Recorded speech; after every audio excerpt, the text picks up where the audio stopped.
یہ مسالک، یہ فرقے، یہ شیعہ ہے، یہ سنی ہے، یہ اہل حدیث ہے، یہ تیرے میرے اختلاف ہیں. ورنہ 10 محرم 61 ہجری کو ہمارے نبی کا بیٹا حسین قربانی اتنی بڑی دے گیا ہے. حسین دنیا سے مذہب منوا گیا ہے. حسین نے دنیا سے منوایا کہ دنیا میں مذہب ہے تو دو، فرقے ہیں تو دو، سوچیں ہیں تو دو، یا حسین والے ہیں یا پھر یزید والے ہیں.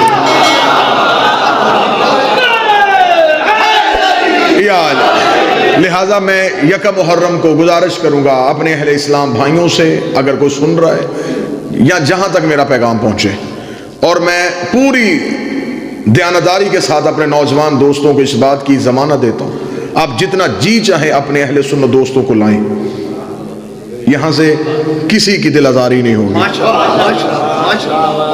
وہ مجلسوں میں آئے، امام حسین علیہ السلام کے ذکر میں بیٹھے. امام حسین علیہ السلام کا ذکر، امام حسین سب کے موسم ہیں. صرف شیعہ حسین کا ذکر تب کرتے اگر حسین نے کربلا میں شیعت بچائی ہوتی. حسین کربلا میں شیعت نہیں، حسین کربلا میں شریعت بچائی ہے. جو بھی شریعت کا پابند ہے اس کا حق بنتا ہے ان 10 دنوں میں اپنے مولا کا شکریہ ادا کرے. مجلس کا اشتہار چھپے، عشرہ محرم کا اشتہار چھپا، اشتہار میں کہیں نے لکھا کہ صرف شیعہ ہیں. آج امام بارگاہ کے باہر انتظامیہ کی طرف سے کوئی ایسا بندہ نہیں کھڑا کیا گیا جو تلاشی لے اور پوچھے کہ بھائی تو شیعہ ہے تو اندر جا. حسین کا دربار سب کے لیے کھلا ہے، جو بھی آنا چاہے آئے. میں بار بار اپنے اہل سنت بھائیوں کو اپیل اس لیے کر رہا ہوں، یہ 10 دن ہے تمہارے پاس اپنا عقیدہ منوانے کے لیے، کیونکہ بے شک آپ ماتم نہ کریں، کالے کپڑے نہ پہنے، مدرسوں میں آئیں. ملے گا کیا؟ امام حسین علیہ السلام کو قتل کرنے والے یہودی نہیں تھے، عیسائی نہیں تھے، مسلمان تھے. علم دوست چہرے میرے سامنے تشریف فرما ہیں. پھر آج کیسے پتا چلے کہ وہ حسین والے مسلمان کون ہیں، یزید والے مسلمان کون ہیں؟ 61 ہجری کو اسلام کا چہرہ مشکوک کر دیا گیا. آج کیسے پتا چلے کہ وہ حسین والے مسلمان کون ہیں اور یزید والے مسلمان کون ہیں؟ یہ واقعات قرآن میں وقت گزارنے کے لیے نہیں، تیری میری نصیحت کے لیے. جب ایک نبی ہے جس کا نام ابراہیم ہے، جسے آگ میں پھینکا جا رہا تھا، ایک چھوٹا سا پرندہ اپنی چونچ میں پانی کا قطرہ لے کے اس دہکتی ہوئی آگ کے اوپر جا رہا تھا. باقی پرندوں نے رستہ روک کے پوچھا کہاں جانے کا ارادہ ہے؟ اسے کہا وہ سامنے جو آگ لگی ہے اسے بجھانے کے لیے جا رہا ہوں. پرندوں نے دیکھا تجھے اپنی حیثیت یاد نہیں، تجھے اپنی اوقات یاد نہیں، چھوٹا سا پرندہ، چونچ میں پانی کا قطرہ، وہ میلوں میں لگی ہوئی آگ، وہ سالوں کی اکٹھی کی ہوئی جنگل کی لکڑی تیرے ایک قطرے سے بجھ جائے گی؟ اسے کہا پتہ مجھے بھی ہے، بجھنی کوئی نہیں، جانا میں نے پھر بھی آگ کے اوپر ہے. پتہ مجھے اس قطرے سے آگ بجھے گی نہیں، لیکن میں نے جانا آگ کے اوپر ہے. انہوں نے کہا جب آگ بجھنی نہیں تو نے آگ میں جا کے کرنا کیا ہے؟ پرندے نے جواب دے کے ہمارا عقیدہ مضبوط کر دیا. اس نے کہا کم از کم اس قطرے کو آگ میں پھینک کے اللہ کو گواہ بنا لوں گا کہ میرا تعلق ابراہیم سے تھا، نمرودیوں سے نہیں تھا. اس لیے ذکر حسین میں آیا کرو تاکہ اللہ کو گواہ بناؤ کہ تیرا تعلق حسین سے تھا، یزیدیوں سے نہیں. مجلسوں میں آؤ.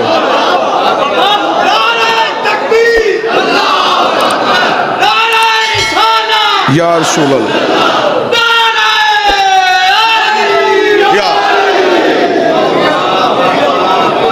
تاکہ تو دنیا کو سمجھا سکے کہ ہمارا تعلق امام حسین علیہ السلام سے. تو مجلس حسین میں آئے گا، ملے گا کیا؟ میں قطعاً یہ نہیں چاہتا کہ آپ شیعہ ہو کے مجلسوں میں آئیں. آپ سنی ہیں، آپ سنی رہے، لیکن مجلسوں میں آئیں. آپ مجلس میں بیٹھیں گے، آپ کے کاندھے پہ بیٹھا فرشتہ یہ لکھ لے گا کہ یہ حسین والا ہے، یزید والا. اعتراض یہ ہے کہ نہیں جی آپ ماتم کرتے ہیں اس لیے ہم مجلسوں میں نہیں آتے. ماتم ہم مجلس کے بعد کرتے ہیں. مجلس تو آپ سن سکتے ہیں، مجلس کے بعد ماتم شروع. آپ ماتم نہیں کرنا چاہتے، آپ ہمارے بھائی ہیں. اگر آپ ماتم میں نہیں آ سکتے تو آپ جائیں، کیونکہ ماتم کا تعلق عشق سے ہے،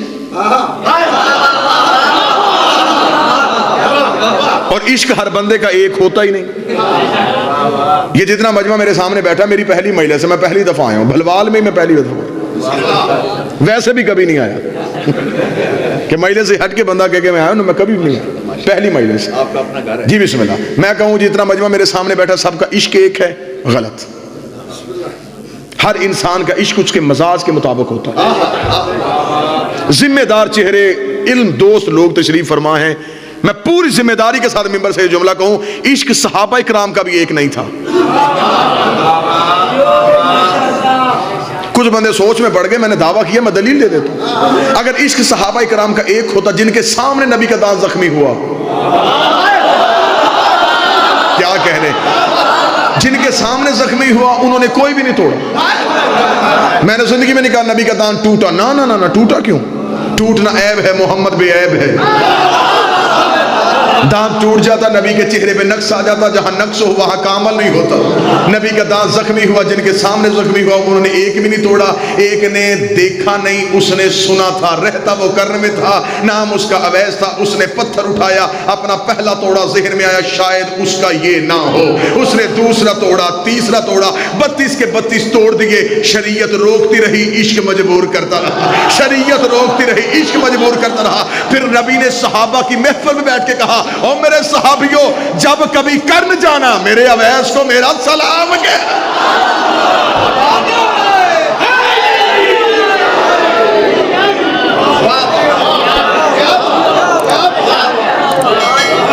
وہ جو دیکھ کے برداشت کر گئے، ہم یہ نہیں کہتے ان کے پاس عشق نہیں تھا، لیکن ان کے پاس برداشت تھی. ایک کے پاس برداشت نہیں تھی. چلے میں اسی بات کو اگر آگے بڑھاؤں، جناب اویس نے اپنا دانت نکال ہی دیے تھے. نبی کو چاہیے تھا، نبی صحابہ سے کہتے گرفتار کر کے لاؤ، میرے سامنے کھڑا کرو، میں اس سے پوچھوں جب میں زندہ تھا تو نے زندہ کی یاد میں خون کیوں نکالا؟ کہ میں زندہ تھا تو نے زندہ کی محبت میں خون نکالا. چلے نبی کو محبت کر رہا تھا، عاشق تھا، نبی کو اچھا لگا، اللہ کہہ دیتا کہ جسم میری امانت ہے، دیے میں نے، توڑ تو نے اس کی محبت میں دیے. لیکن خدا نے بھی حد کر دی. خدا نے فرشتوں سے کہا یہ جنت سے کیلا پھل زمین پہ لے جاؤ. میرے نبی کا سچا ماتمی ہے، نرم غذا چاہیے. لہذا یہ عشق ہے، یہ محبت کے تقاضے ہیں. یہ شیعہ سنی کے اختلاف میں پڑھ کے حسین سے دور نہ ہو جاؤ. 4 شیعوں کی ضد میں حسین چھوڑ دینا کوئی عقل مندی نہیں.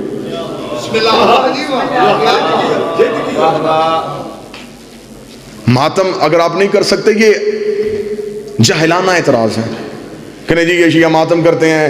خطیب فیصل آباد سے آیا تھا، اس نے پہلی مجلس میں کہہ دیا ماتم عشق ہے، مجمع نے نعرہ لگا دیا عشق اب ہے، گناہ ہے. اگر ماتم گناہ ہے، اسی مولوی کے سر پہ قرآن رکھ کے پوچھو گناہ کی تعریف کیا ہے؟ گناہ کہتے کسے؟ گناہ ہر اس کام کو کہا جاتا ہے جو چھپ کے کیا جائے، کر کے پچھتایا جائے. حکیم صاحب کی بلا اگر ماتم گناہ ہوتا ہم چھپ کے نہ کرتے. ہم تو چھپ کے نہیں کرتے، بازاروں میں کرتے ہیں، گلیوں میں کرتے ہیں، چوکوں میں کرتے ہیں، چھپ چھپا کے نہیں، اشتہار چھپوا کے کرتے ہیں. آج اس گلی میں ماتم، آج اس بازار میں ماتم، آج اس چوک میں ماتم، بلکہ ہمیں روکا جاتا ہے یہاں نہ کرنا، اس گھر کے آگے نہ کرنا، اس گلی کی نکر پہ نہ کرنا. رہ گئی پچھتانے کی بات، مجھے 14 کی عزت کی قسم، میری قوم کا ماتمی حلقہ ہے، ماتم میں ماتم کرتا مر بھی جائے، نہ باپ پچھتاتا ہے نہ اس کی ماں پچھتاتی. یہ وارثان جنت کا تذکرہ ہے، یہ تیرے نبی کے بیٹوں کا ذکر ہے. شیعوں کے پیر سمجھ کے نہ اپنے نبی کی اولاد سمجھ کیا.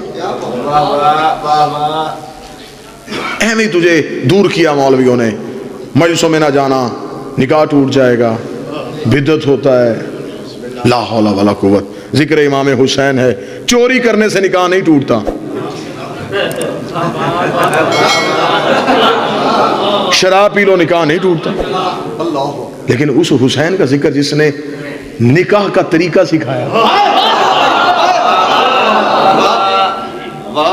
جس نے حلال اور حرام کا فرق بتایا،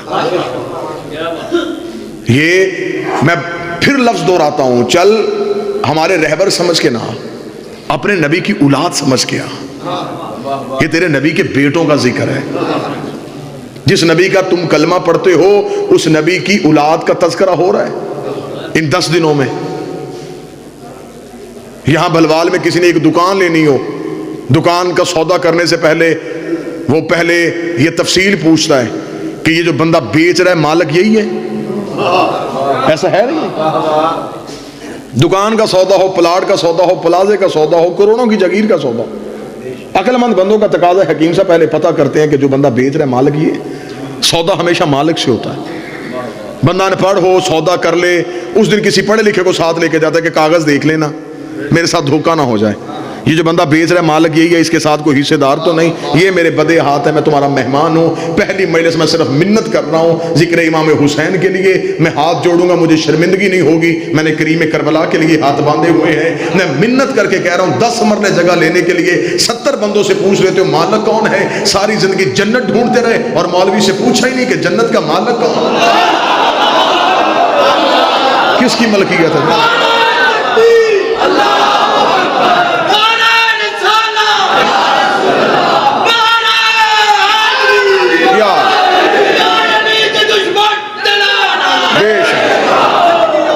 جو ہے کہ میری بات کی پچھلا مہینہ گزرا وہ ذی الحج کا مہینہ تھا، یہ محرم کا مہینہ، اس مہینے میں تمام مسلمانوں نے مل کے ایک نبی کے بیٹے کی یاد منائی۔ ایسا ہوا یا نہیں ہوا جی؟ وہ دن کس کے تھے جناب؟ ابراہیم کے بیٹے اسماعیل کے۔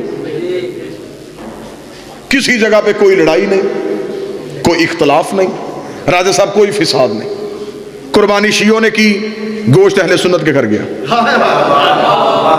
قربانی اہل سنت بھائیوں نے کی، گوشت شیعوں کے گھر آیا۔ میں غلط کہوں تو آپ بے شک چپ رہیں، ٹھیک کہوں تو تائید کریں گے۔ جناب اسماعیل کے دمبے کی شبیہ سج سج کے بازاروں میں پھری۔ پچھلے مہینے نہ کوئی امن کمیٹیاں، نہ تھانے سے اجازت، نہ پولیس کے پہرے، نہ فوج کو تکلیف، نہ کسی جگہ پہ کرفیو۔ وہ کس کی یاد تھی؟ ابراہیم کے بیٹے کی۔ یہ کس کی یاد ہے؟ ہمارے نبی کے بیٹے کی۔ سر پہ قرآن رکھ کے بتا، قیامت والے دن جواب ابراہیم کو دینا ہے یا محمد کو دینا ہے؟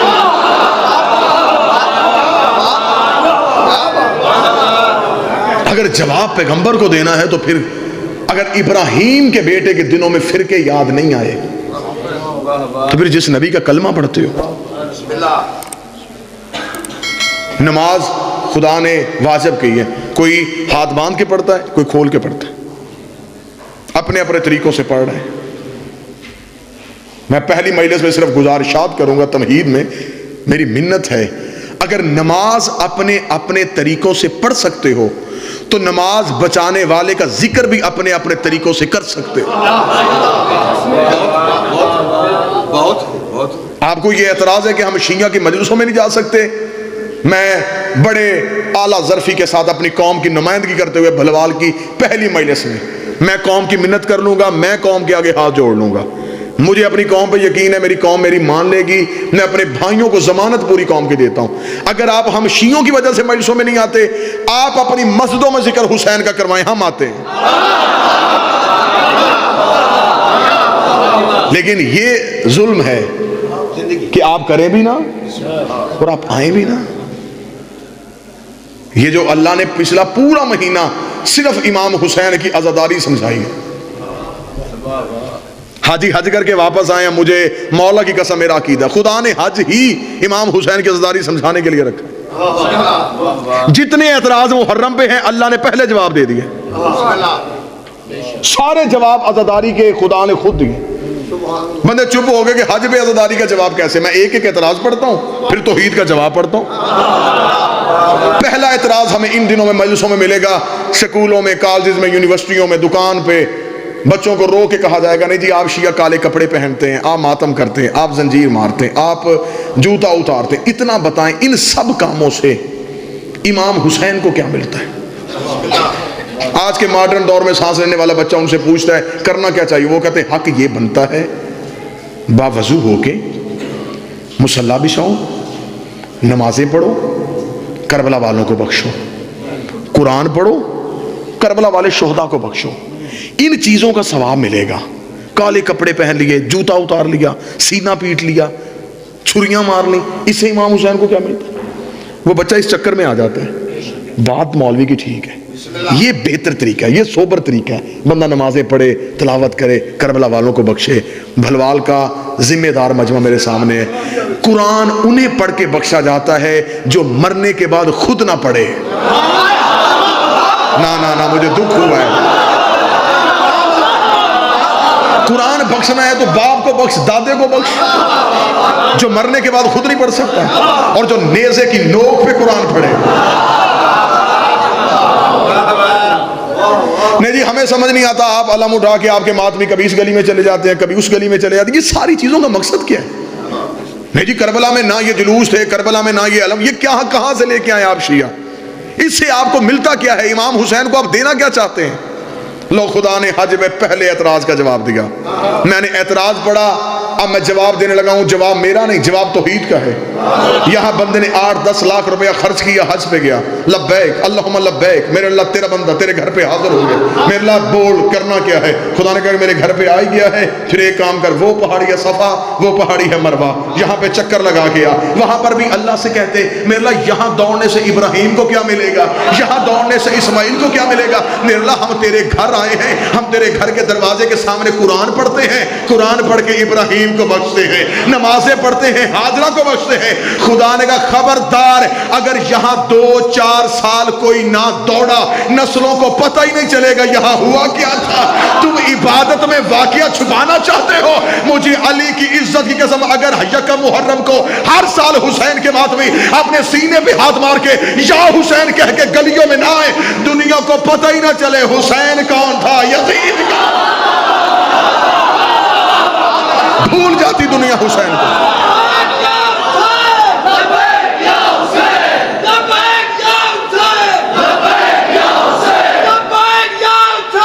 لبیک یا حسین، زندہ زندہ زندہ، مردہ مردہ مردہ. یا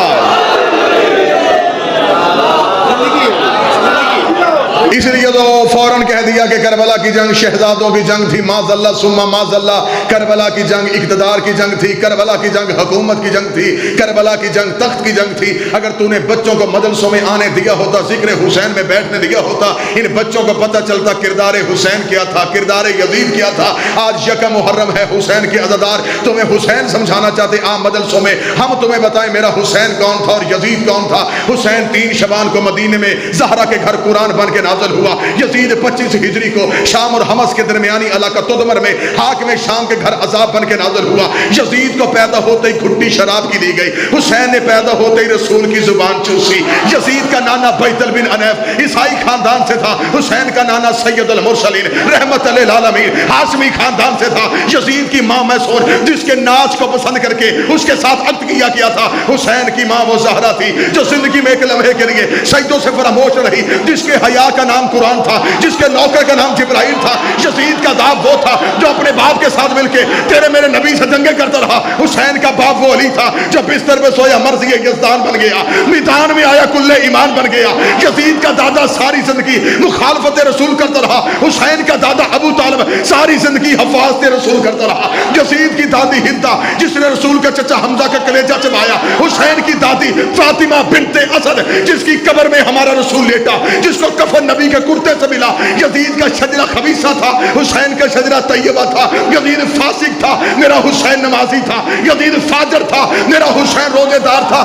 اس لیے 28 رجب کو ولید کے دربار میں کھڑے ہو کے حسین نے یہ جملے کہے تھے، اور ولید لکھ اپنی عزیز سے میں تیری بیعت کروں تو کروں کیسے؟ میرے نانے جیسا تیرا نانا نہیں، میرے بابے جیسا تیرا بابا نہیں، میرے دادے جیسا تیرا دادا نہیں، میری ماں جیسی تیری ماں نہیں، تو جیسا میں نہیں، مجھ جیسا تو نہیں. اپنے لاکھوں لے کے تو آ، اپنے 72 لے کے میں آتا ہوں. مقام کربلا کا رکھ، دن 10 محرم کا رکھ. میں قیامت تک کے لیے ہر حلال زادے کو یہ کہنے پہ مجبور کروں گا حسین زندہ باد ہے، یزید مردہ.